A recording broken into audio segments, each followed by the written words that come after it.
Yeah, my name's Esim Kisely. I'm what am I? I work on application security, PwC, and for transparency, I'm also part of the SAMM project.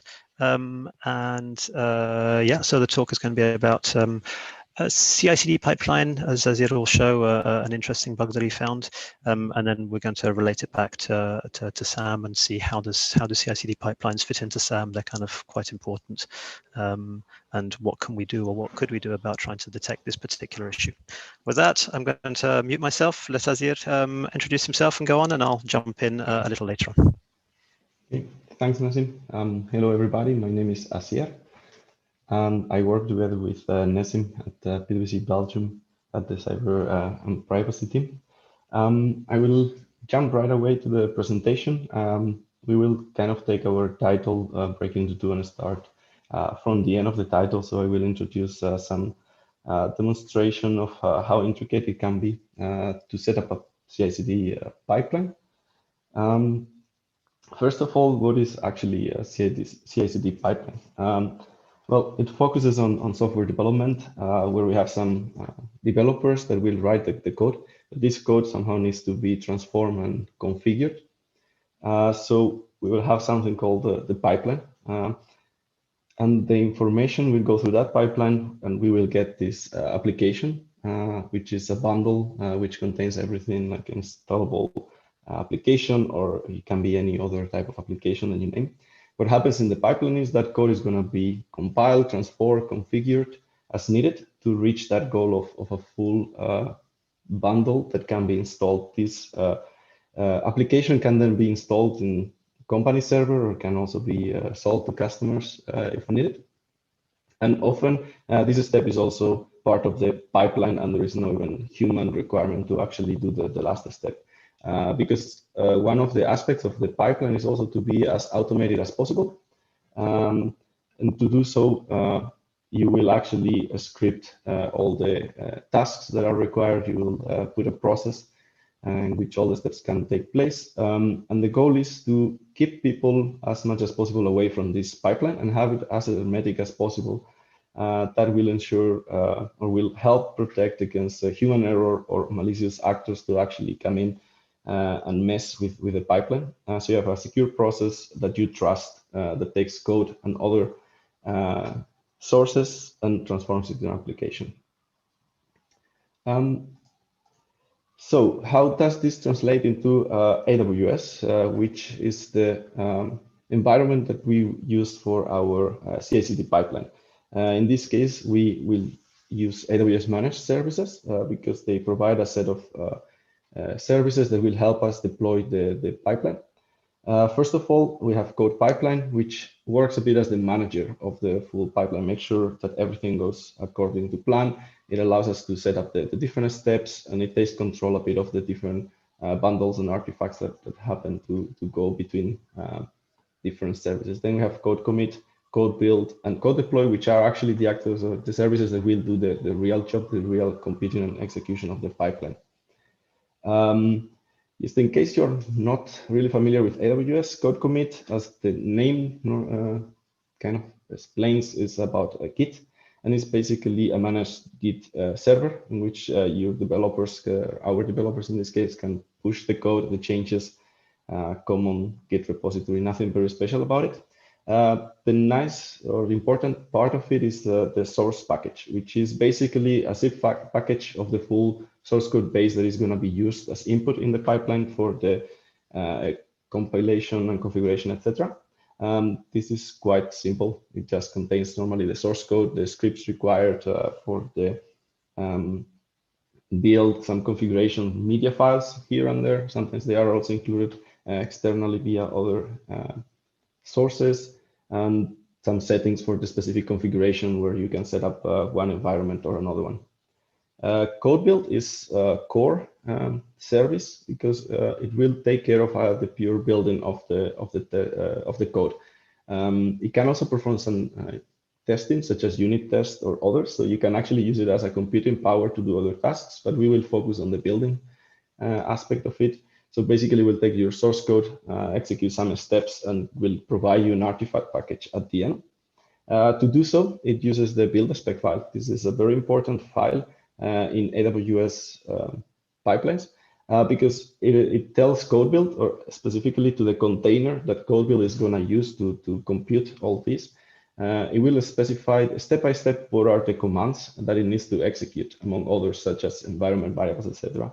For those more related to other pipeline solutions, for example, Jenkins is very similar to the Jenkins pipeline. So it has different phases. You can specify commands, and this will just one by one be executed within that container. And you also specify where exactly the artifact will be, so that CodeBuild can actually take it and store it wherever it has to be stored as a full bundle, which is a zip file in most of the cases. This build spec file can be set up at CodeBuild project level. That will be a fixed build spec definition for every run, but you can also provide it within the source code package as another file, which will allow you to create different build spec files for different environments or do extra steps as required based on your needs. Very, very simplified version. So basically, CodeBuild is going to get the source code package that comes from code commit. It will get the build spec file, which, as I mentioned, it can even be included within the source code package. It will read every command in the build spec file, execute it for you, and it will output an artifact package for you. So quite handy, really nice service. What is that artifact package? That is the outcome of CodeBuild. Here, what we will find normally is the application executable or the installer, or depending a bit on the application. And you have all the other resources around it that actually are required to install, configure, and set up the application in whatever environment you want. If we think about a enterprise server, it will contain the scripts to be executed, where it has to be installed, stored, mounted, other type of configurations required to be run and set in the server. And also things like media files if they come together with the package. Or you call it. The special part, if we are actually doing this pipeline in AWS, is the app spec file, which is number 3 there. And this is a file that is required by CodeDeploy, which would be the next step in our pipeline. So CodeDeploy is the third, the third one. Sorry, the third managed service that I'm talking about here, and basically focuses on helping you manage and automate the deployment. So we have this artifact package, but it has to be installed somewhere, probably not in all your servers, so only specific ones based on different requirements and properties. So CodeDeploy will help you find out those targets and require those, ask those targets to actually install the newest version of the application or new application, or you name it. To do so, CodeDeploy does not really run on your server. It has an agent that will do the job for CodeDeploy. So every time CodeDeploy calls that agent, the agent is going to run some scripts on your server. And those scripts are actually provided via the app spec file. It's very similar to the build spec file used by CodeBuild. In this case, it is for the server side, where you will have some files. For example, it will specify the location, the origin, and the destination of where those files are going to be moved from the artifact package itself. It will be extracted and copied wherever you require, and some commands or hooks that need to be executed in a specific order. At this moment, CodeDeploy allows or supports 3 types of deployment: container in ECS, serverless via Lambda, and EC2 and on-premise, because you can actually install the agent also in on-premise containers, and CodeDeploy will take it as a target if you state it so. And this is the example that we will focus on today. So we have actually a virtual machine that is our deploy machine, where we want the application to be installed. So again, a very simplified version. Basically, CodeDeploy we called our EC2 instance. The EC2 instance has the CodeDeploy agent installed, which will go wherever the CodeDeploy is telling. Get that artifact package, which already includes the app spec file, you will start reading the app-spec file command by command, do all the tasks that are specified in the app-spec file. And then at the end, you will have a new version installed if everything went fine. If not, you will also see that something went wrong via CodeDeploy, because it also allows you to keep track of all those things. And all this kind of comes together thanks to Code Pipeline, which is an extra layer for managing and automating these pipelines. The way we can see it is a bit spider, where Code Pipeline is contacting every different managed service like code commit, code build, including other steps that you may need, which can be AWS based or even external, and last code deploy. But also will take care of the intermediary assets that are created, like the source code package, the artifact package, or any other package that you may require in the middle. And then any other assets that are part of this pipeline, it will take care of where they are stored, the versioning, the naming, etc. So it helps manage the full set, the full pipeline, connect everything together, and also monitor and evaluate how the execution is going. So all that is already quite challenging by itself. Knowing all this and implementing it yourself in a small demo is okay, but in a company is quite complex. And what if we actually bring in some security concerns to it? So for example, CICD pipeline poisoning, where we have developers, again, they are doing their normal work. Some code is created. It goes into the pipeline, like explained before. But what if our pipeline is not as hermetically secure as we thought? And there are some kind of malicious actors or users that can actually mess with our pipeline. They can inject or they can add functionalities, like in this example is malware, to the code within the pipeline. They can mess with those tags and execute it in our trusted pipeline.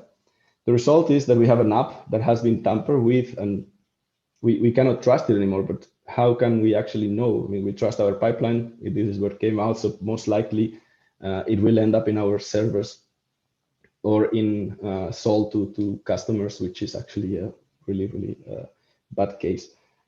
And this is the risk that I want to bring. How to say? Pipeline poisoning is quite a standard name, but this is a really specific example in AWS that I wrote about. So you have the full explanation available online. So how can we ensure that actually our pipeline is secure against this kind of attacks? Do we know everything about AWS and how everything works? We have our pipeline, but we're not sure. So I bring you this specific risk, which targets CodeBuild, and especially the StartBuild action, which based on official documentation just starts running a build. Doesn't do much. It's not that bad. Or is it? Because I demonstrate that AWS developer, so which is the normal role that has access to this StartBuild for based on AWS common use cases and suggested policies, developer can use this StartBuild, and what it can do as part of starting a build is it can exfiltrate data such as intellectual property and passwords. So all the configuration that is being injected into the CodeBuild to actually prepare our application. The application itself can be exfiltrated, including other configuration files, passwords, or certificates that may be used throughout the process of building our application. All those can be exfiltrated. You can tamper with the application, which is the example that I gave for CICD pipeline poisoning, because we can define what CodeBuild is actually going to do. And we also can say, okay, please add these new functionalities, which can be some malware, some backdoor, you name it. And last but not least, we have the part in which a developer can actually run privileged commands on the deployment server. So at the end, this application gets installed via CodeDeploy. We can define new arbitrary commands to be executed there, and they can run as privileged command users, so as root. So basically, we can take ownership of that server. I will briefly describe how. Basically, a developer via the StartBuild can tell CodeBuild where to store the final artifact, which means that you can also define your own the storage, which is the S3 bucket at the end. And it can be one that is not really from the enterprise. You just create your own AWS account. You create a bucket that is publicly available, and CodeBuild will go and store it for you because you asked it to. The second option would be you just leverage the container and its access to the internet, because by default, containers have actually access to the internet in CodeBuild. So you just via build a spec file, you can define commands that will just do post requests or you name it, and they will copy everything to wherever you want to one of your servers, etc. Second, you can tamper with application. Similarly, you can define what the build a spec file contains via the StartBuild. So you will define what the container executes. So it can be that the container decides to modify the source code that it received and adds extra functionalities here and there to provide you with a tampered artifact package that can end up in a server or sold to customers. And third, you can run privileged commands. Very similar, if that application ends up in a server, which is using the CodeDeploy agent, it will most likely use the app spec file. This app spec file has been on the hands, has been somehow managed by the container.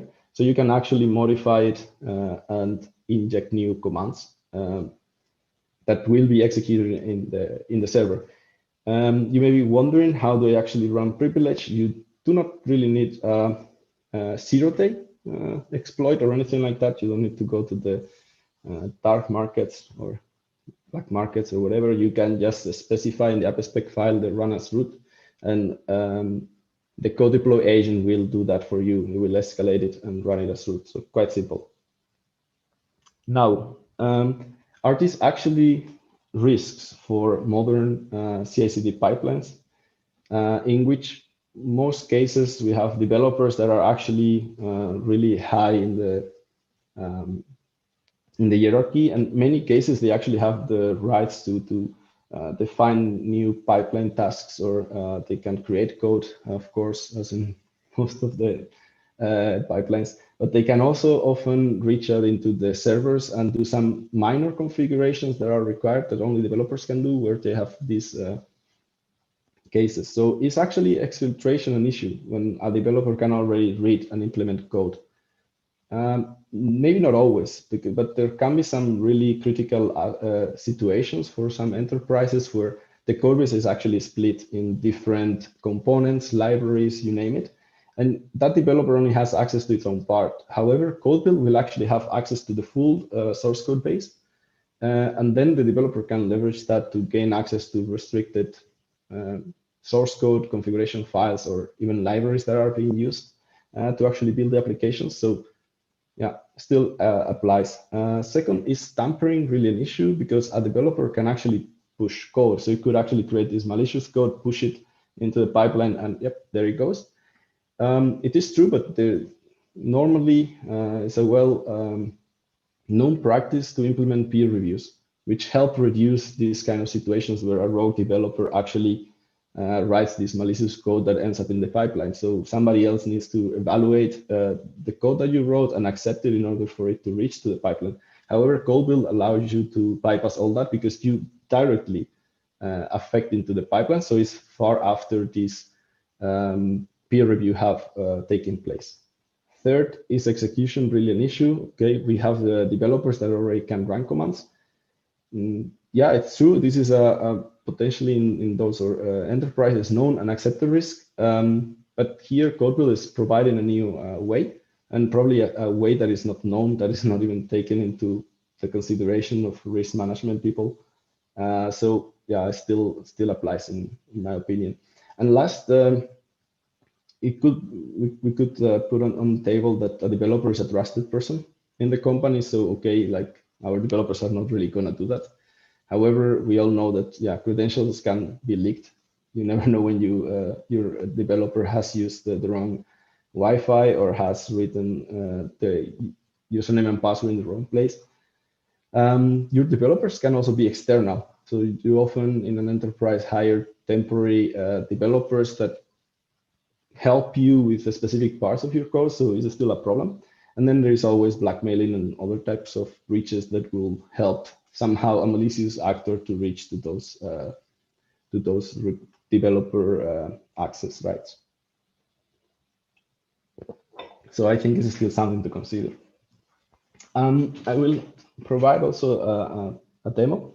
And for this, I will use the code pipeline poisoning tester. Is a small tool script that I created and is available on my GitHub. So feel free to go and use it if you find it required.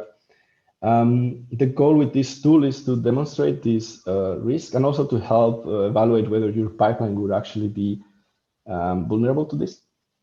And it's composed of two pieces. The first one is an API that will be deployed in AWS. It's just a basic API gateway with some lambda that stores data in the DynamoDB that also allows to read from it. So it's a bit for monitoring purposes. And the core part is the CPPT script, which will automate basically what a developer will need to do to abuse this CodeBuild action into doing some not that wanted actions. In this case, the script doesn't really aim to do any harm in the system or the AWS environment of the enterprise. What it does is it creates two files. The first one in the container, and it adds it in the artifact package. So to demonstrate that it was able to tamper or to manipulate somehow the artifact. And the second file is created on the EC2 server, which is the deploy server, where the application gets installed. And this one is written as root in the root directory. And this is just to demonstrate that actually whatever our tool wanted to be run could run as root. The second action it does is basically contacts the API. For monitoring purposes, the container will do a GET request or a POST request, sorry. And so will the virtual machine. Once the script, the malicious, let's call them malicious scripts created by our CPPT tool run. And this is for monitoring purposes, but also to demonstrate that data could be exfiltrated. So the same that I'm actually sending just a ping, hey, everything is going okay, I could actually be sending whatever file or content the container or the server will be managing. For the demo, I will show a video because live was a bit more complex, so that way I can make sure that everything works and I can show you everything I want. And I will have two parts. The first one is the enterprise, which will be the one having the full CICD pipeline setup. We'll be using code pipeline, code commit, code build, code deploy, and we will see also the deployment server. On the other hand, normally also split it vertically, it is the developer, which will be showing the Python script. And it will also have the CPPT API, although this one will be shown in the left for reasons of it was more comfortable. Basically, you will see it's not that difficult, I believe. But basically, the API is also in the same AWS, but the developer could have its own. So if this works, I will start. I will make it big. So this is the setup we will start with. We'll start by showing the pipeline, which is similar to the one I described before. On the left-hand side, we have the hello world pipeline, which we have a source which uses code commit repository, the build phase, which uses CodeBuild.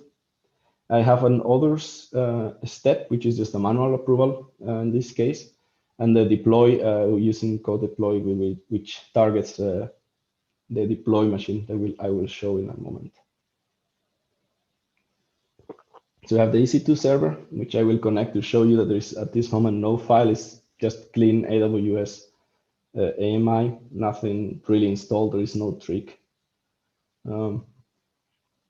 It's just basic. And once it works, I will show the root directory. And you can see there is no file, so it will be called CPPT was here. It's nothing at all, it's clean. And I will go on, I believe, and showcase the part of the developer. So the tool, the API, and the access rights for the user. I have this CPPT API. Also, the CloudFormation template is also provided in GitHub. And you see there is like an API key and an API URL. These are used in the right-hand side for the Python script. It's just for Python to know where, so for the script to know where actually to go and call to monitor stuff. And then I have a developer user in the left, which only has, I will showcase again, it was faster than this ticket.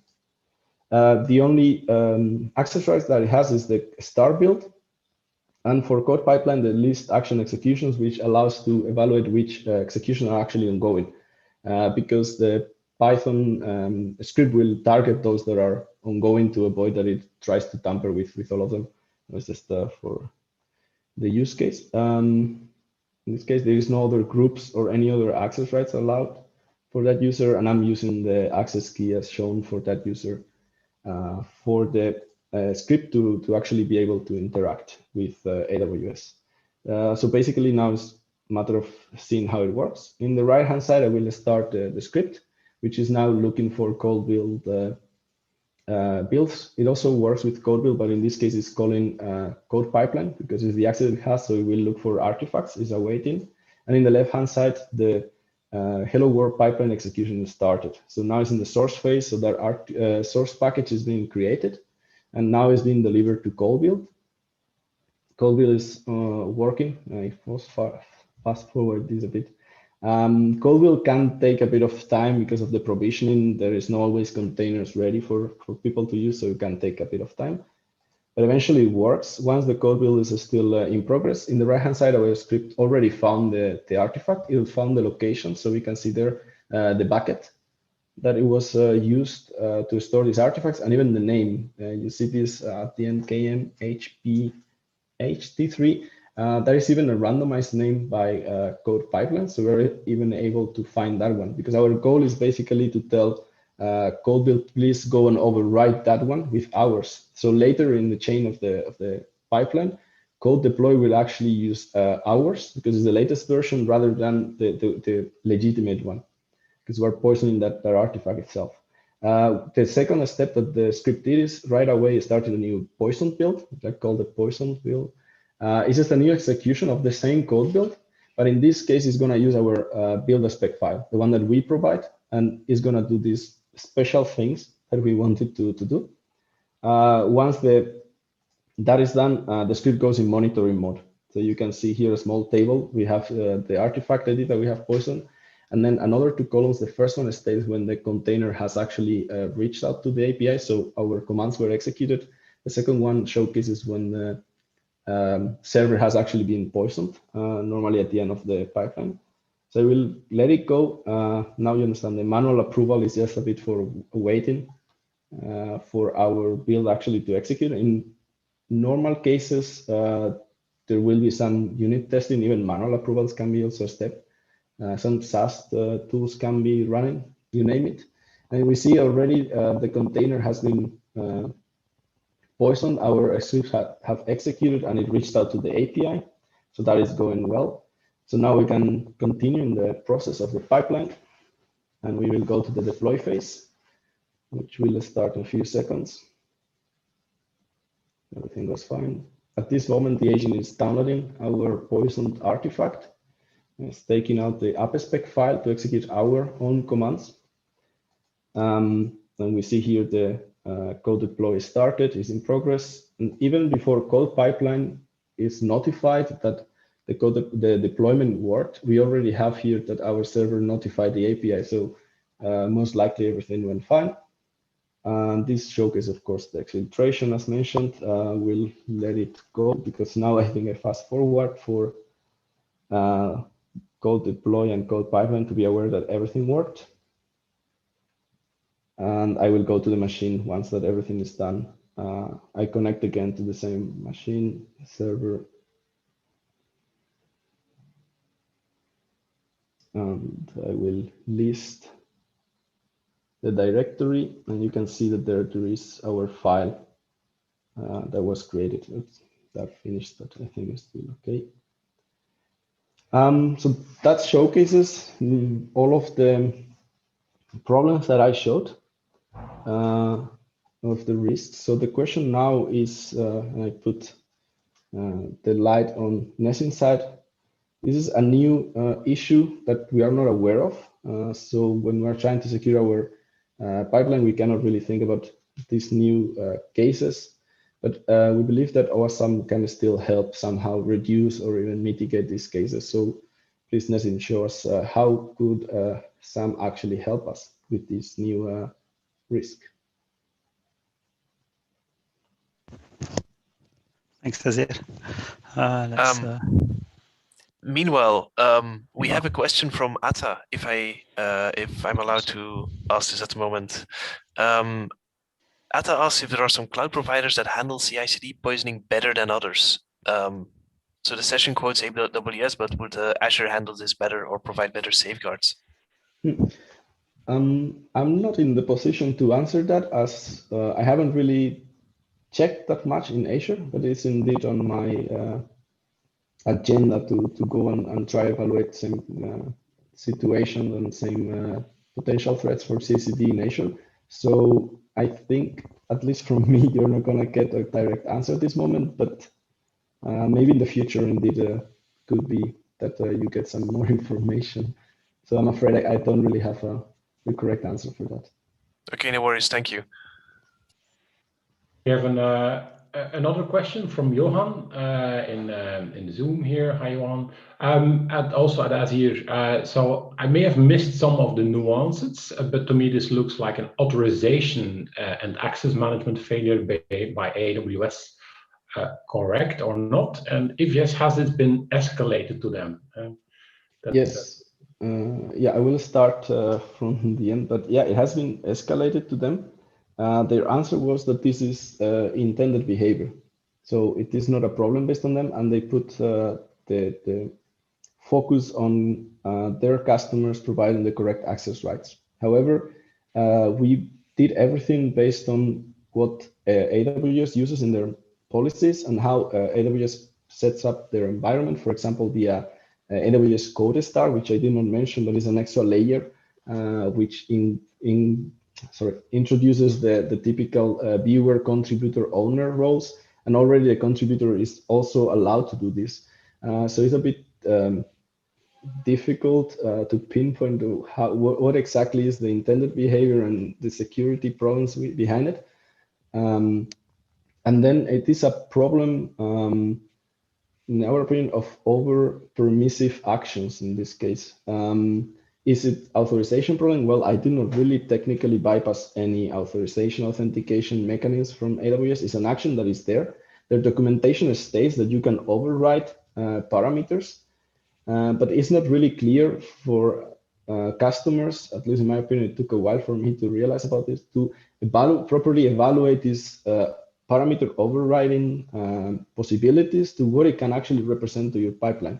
So they want them to be there, those overrides, but they are actually set up in the wrong way, and providing this small access in principle to users can actually represent quite a big risk. So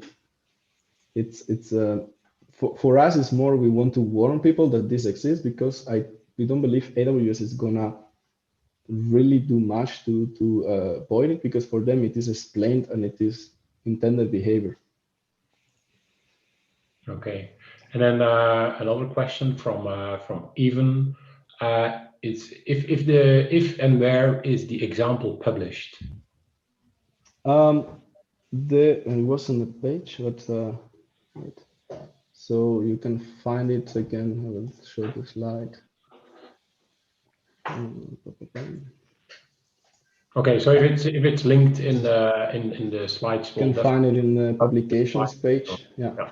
My LinkedIn also, and in GitHub also.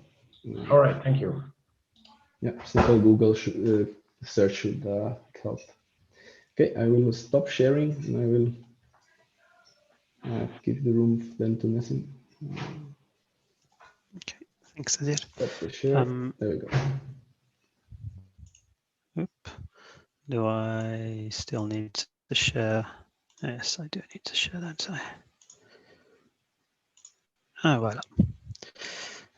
Okay, so as Azir showed, that was an interesting attack, I think, and then yeah, the question becomes, okay, well, what could we do about it? And Now, one observation, although I will say it took me a while, I had to double check this a few times. I wasn't sure of myself. I thought there's no C, I, C, or D in SAM, right? And I wrote it, looked at it. No, there's no C, I, C, or D in SAM. And indeed, there's not SAM works at application level, I guess. And so the question is, how do we fit a CI/CD pipeline in all this? How do we think about it? And there are a few ways. We could see it as, depending on how we take it, we could see it as a stack, a tool that we're using to like other tools. You could see it as a whole application, and in my opinion, you probably should. And then you could see it as infrastructure that supports an application, so that runs underneath it. And depending on which one of those you adopt, you can take different SAM activities and practices, and they'll have something to say about it. Now, if you're taking it as a technology stack, or as a stack, so I've highlighted some of the practices that are most relevant to it, as if you're treating it as that, and I'll talk about a few of those in a minute. If you see it as an application, that's kind of a no-brainer. SAM applies fully to applications, so the whole of SAM would apply, and that's probably especially the case if you're hosting your own CI/CD pipeline. You can do something about it. If you're using something, a SaaS type service in Azure's example, for example, that might be a bit, you won't have as much control over it, so you might be forced to see it as something else. And then the other approach was if you're seeing it as application supporting infrastructure, and then again there are other SAM practices or activities that become relevant that you can look at. Now in SAM 2, I guess that was one change from SAM 1.5. Decision was made to kind of, when we see an application, we talk about an application in SAM 2, we really mean the application, but then also all the underlying supported infrastructure, etc., that powers it. And if you see CI/CD as that, then it fits quite nicely. Okay, we'll pick on a few of these and see where we end up. Secure build, that's kind of a no-brainer. It was introduced recently in SAM 2. It's the logical place to start, especially the build process stream, the first one of the two. Now, level 1 aims to essentially protect against human error by defining the build process, and ideally via automation. So it'll say, okay, we should harden each tool's configuration. And oh, sorry, by the way, I should mention maybe at the top, if you can see my cursor, whoopsie, let's go back. I mentioned which kind of view I'm talking about. So here I'm talking about it as CI/CD as a technology stack or as a tool. So you should harden it says you should harden the configuration of each tool. That's a reasonable thing. But as we saw, one of the issues with these is figuring out what you can harden. With cloud native technologies, they're evolving incredibly quickly, and the challenge is often keeping up with what changes and being ahead of it, or at least keeping up with it even. And then the other issue is when you're hardening something, well, you're hardening typically against a baseline or against a standard. We'll also see that we come back and say harden against, for example, vendor best practices. Well, yeah, when you come to align against those, what happens when the vendor best practice doesn't necessarily match yours? So as it was mentioning earlier on, that for AWS, for example, the vulnerability mentioned is not really an issue. So you think, okay, that's how they see it. So that makes it a bit harder to harden against. What's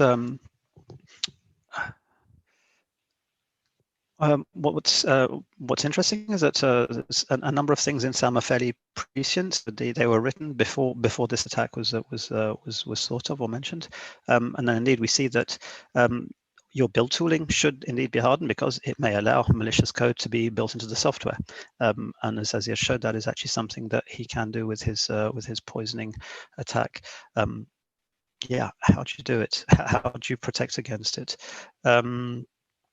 Now, at maturity level 3 for this one, in a slightly different context for the build process, we talk about where possible, using deterministic methods to output byte for byte reproducible, so what we call reproducible builds, and the notion being that if I compile the same source code at 2 different points in time, I end up with a bitwise identical executable, or at least artifact that I can use.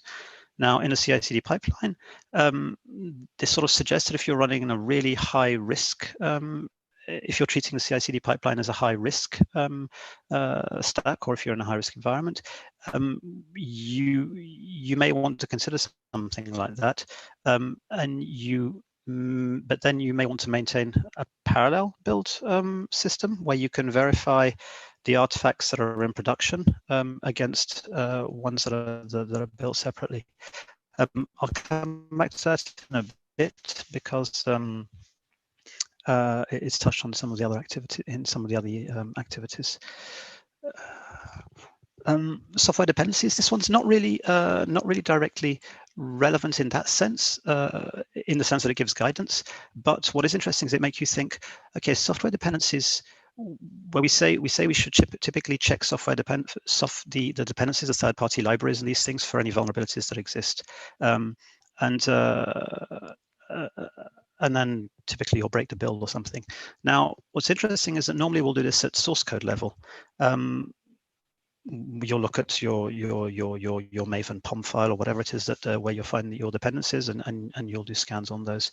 Now, if you're able to poison the build, and you can end up with, let's say, a build file that says all the versions are okay, but actually within the CI/CD, you've maybe replaced a version with something else, or you've backdoored one of the versions, you'll scan the source level and it'll say everything's fine, whereas what's actually deployed in production is not. And I thought that was interesting because it goes back to one of the seminal papers by Ken Thompson of, I guess, Unix and C fame, Reflections on Trusting Trust. And that was where he had a cool trick he thought about, and he thought, okay, what happens when you control essentially the build system? What can you do? And he ended up writing a compiler with a backdoor in it that was compiled, and then you can delete the source code. So every time you use the compiler to compile, for example, login program or anything, it reinserts a backdoor into the system that it's compiling, like a login program. And so you look at the source code, you inspect it, there is no problem, but the compiler itself is inserting that backdoor because it recognizes the program that it's compiling.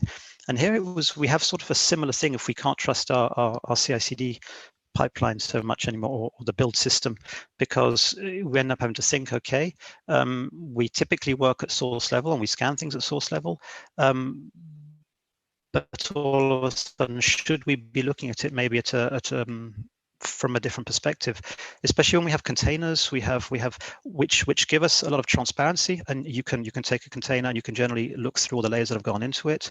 There are certain limitations, but so then the question might arise as just more of an interesting intellectual exercise. Should we be maybe scanning at a different level? Should we be scanning, taking, instead of the source of truth being source code, should we consider source of truth as what's deployed in production as artifacts? And then some of those we could break down. And one of the conclusions in his paper, or it could have been, it's a very short paper, it's interesting, it could have been the intro, I can't remember, is to what extent the statement he poses, should we trust a program is free of, he says, Trojan horses, and the more important trust is the people who wrote the software. So again, it comes back to managing people and do we trust them? Are they does our threat model extend to the developers? And that comes back again when you think of the move where developers are essentially, we're forced to own code in production and actually run it and test it there. How do we deal with that? I don't know. There's no easy answer, but it's a question that needs to be thought about.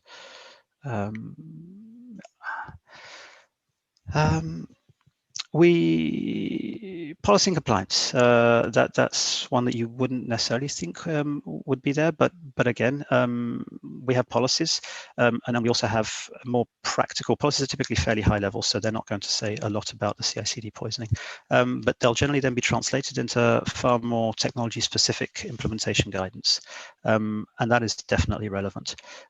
So while we are developing these technology-specific guidance, we should definitely not forget to do them for things like CI/CD pipelines. Now, I really struggle with the term CI/CD. I like, it's called affectionately a thing doer. Concourse is one of the CI/CDs that I spent a little time looking at, and they just call it a thing doer. I like that a lot. But you may have multiple CI/CD platforms, I guess, within a larger organization, and that means you're going to have to write a few of these technology-specific implementation guides. And I think Azir highlighted how much you need to know about how it all works. So you've got to make sure you get the right mix of people in the room when you're doing that. But in principle, it is there.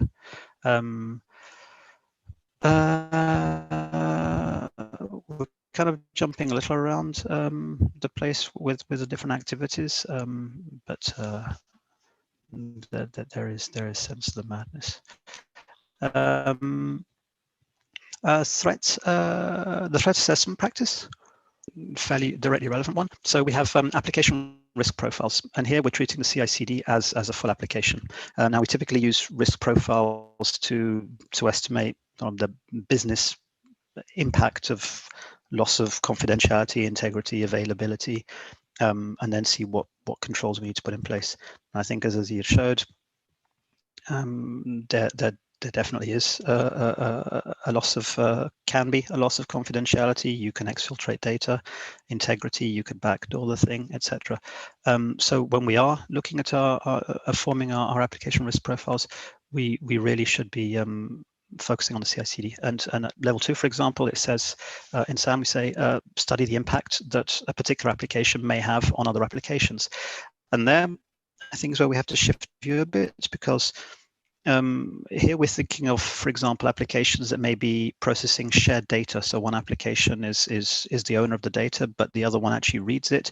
Okay, if you're reading sensitive data, you should handle it with the care that the data classification warrants. Now, a CI/CD system, if you're thinking of it as an application, it is most definitely impacting all the other applications, because it is building them, it's running them, it's potentially backdooring them. So if you mental switch and you think of a CI/CD as one of these applications, then it makes complete sense to apply this stream to them. Now, the challenge, of course, is that since we have to do, you're evaluating the risk, when we're consuming something like a code deploy or a code build that AWS is creating, they're constantly changing it, and it is evolving. And so trying to keep up with that and make sure that your risk profile is up to date can be a challenge. And again, you have to involve the right people. You've got to have people who follow this, but it is worth having it on your radar and knowing that, yes, it can be a risk. It's an application that fundamentally impacts all the other applications.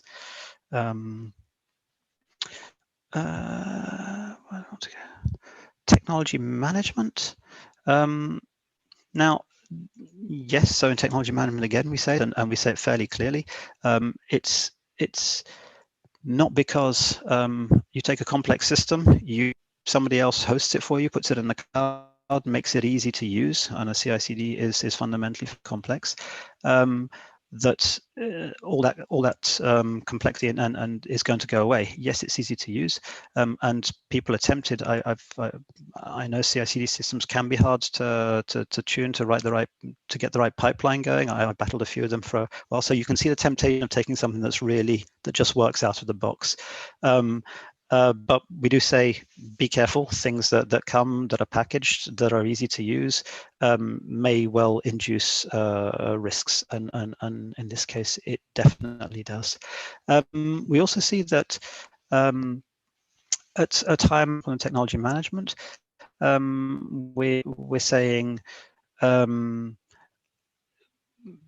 try at level 3, we're essentially saying you should standardize things across your organization as much as possible. And so the way we're standardizing and building checks is we're building them typically into the build and deployment tools, which is a CICD system. So again, kind of makes you think, okay, if the CICD system is, we technically think of it as that place where we put a lot of the security check of the, and then we'll break a build if something goes wrong. And we're thinking of checks here in terms of SAST and DAST and those kinds of things. But then the question, I suppose, again, who's kind of verifying the verifier, or who's watching the watcher? And CICDs are incredibly useful, so they do sit in the middle of everything, and we do put more and more and more stuff into them.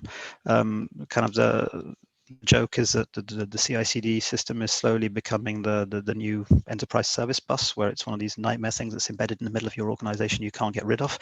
And ironically, there's some grain of truth in there. I have seen microservices where there's a CI/CD pipeline that's deploying a microservice, and the CI/CD pipeline has become bigger, more complex, and more technologically debt-ridden than the microservice it's deploying. So somewhere there's an irony, but in all seriousness, it is something that we have to watch out for. And the more we put into a CI/CD system, the more we have to make sure that we look at it more. If you think of it in terms of technology stack, and you think, yes, it is a new technology that may have risks, especially when you're going with something like AWS, or well, not AWS to pick on specifically, but a solution that you're not building, controlling, and understanding fully, it may have risks. So you should definitely make sure that you use those. How do you check? Well, in SAMM, again, we have a testing practice where we've got 2 streams to it. We've got the kind of the scanning, picking out low-level fruit, and then low-level fruit, low-hanging fruit. Apparently, I can't speak and think at the same time. And then we have the second stream, where that's more the deep understanding. And that's the idea with the second stream, is really that is where things that you can't detect through a simple scan. And when we think of an application, and in this case, again, I'm treating the CI/CD as an application. To be able to catch this kind of stuff,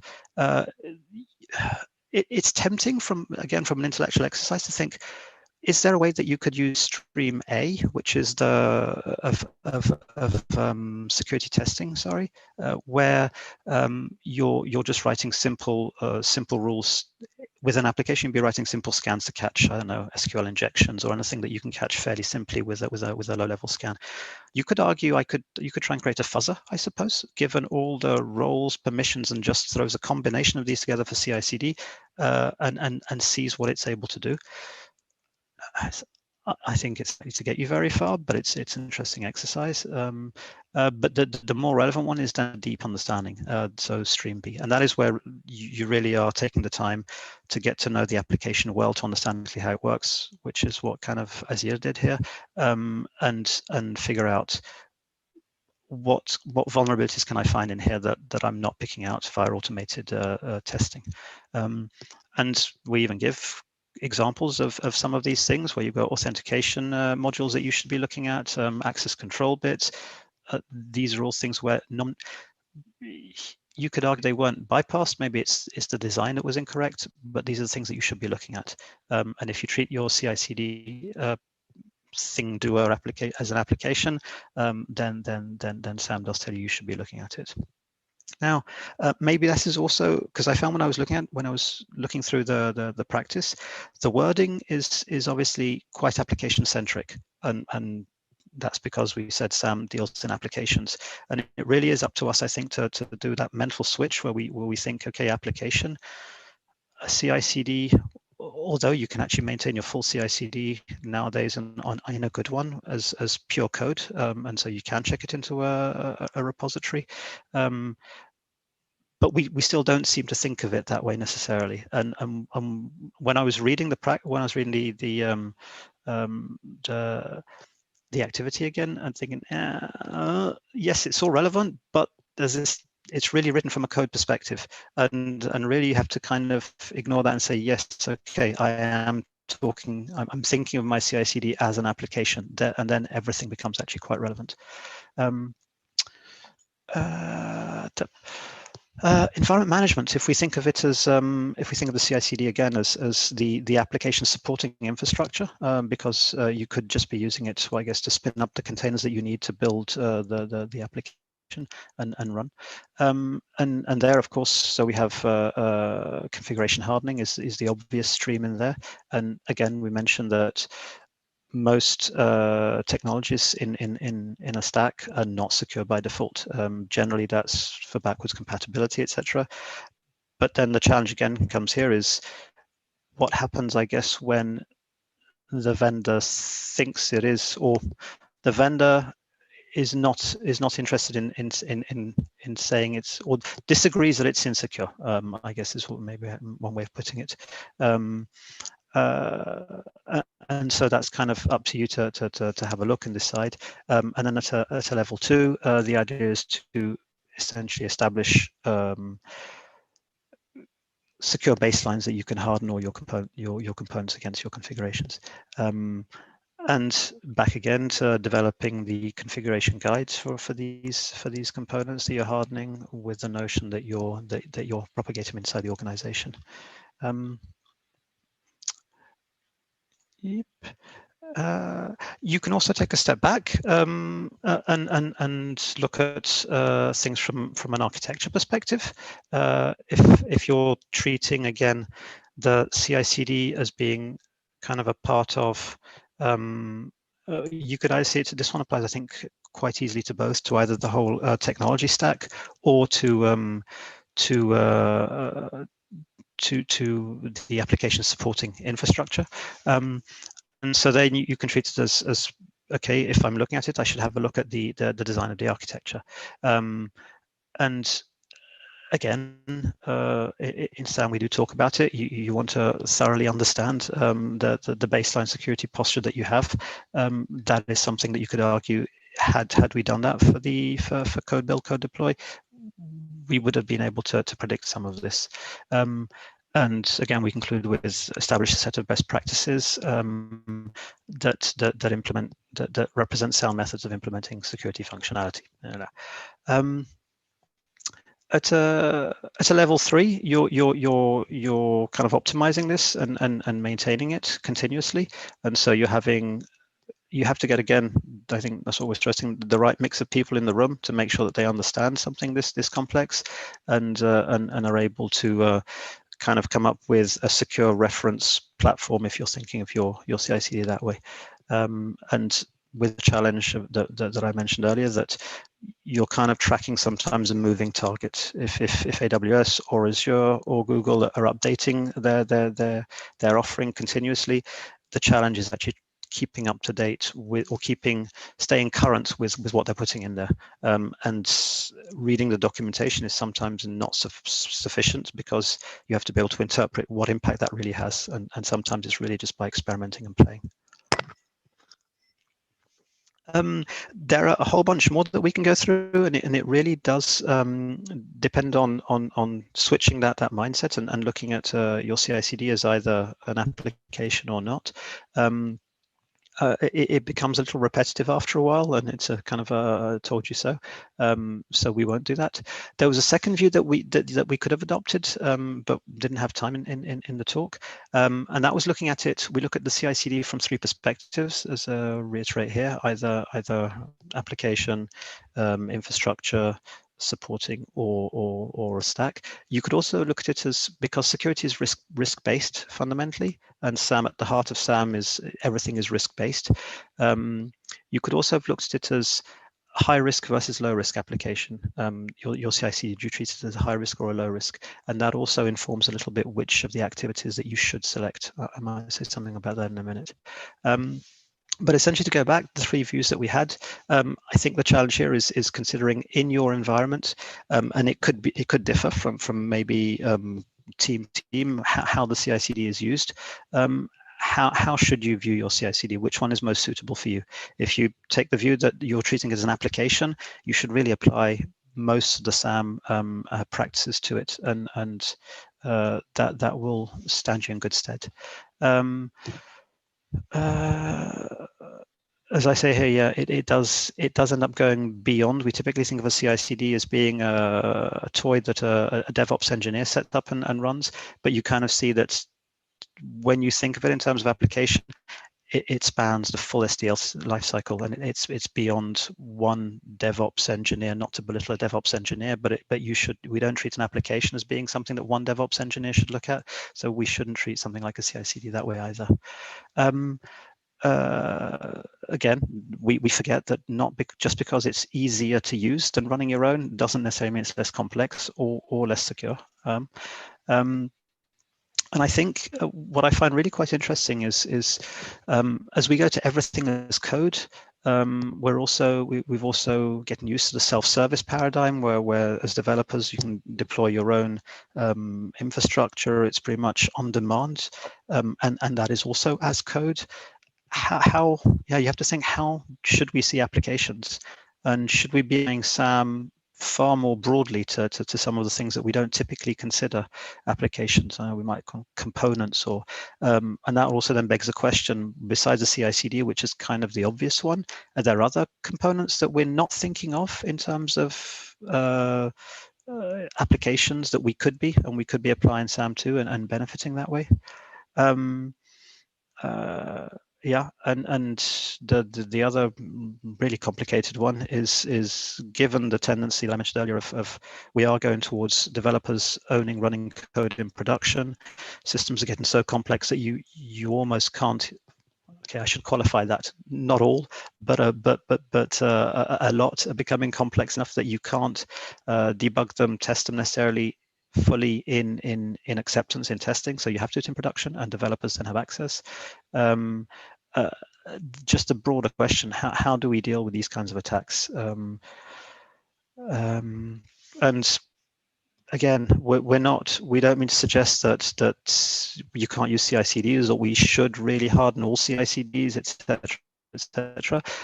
That really isn't the case. It's really more an awareness that it is a complex beast. It is a full application that's running, and you should actually apply the same risk analysis. You should look at it the same way as you had mentioned, as you do an application. So if that risk is something that you're happy to accept, fine, but it should be on your radar. And I guess one of the seminal quotes, or one of my favorite quotes, is that you're never going to secure anything. That's not what we're aiming to do.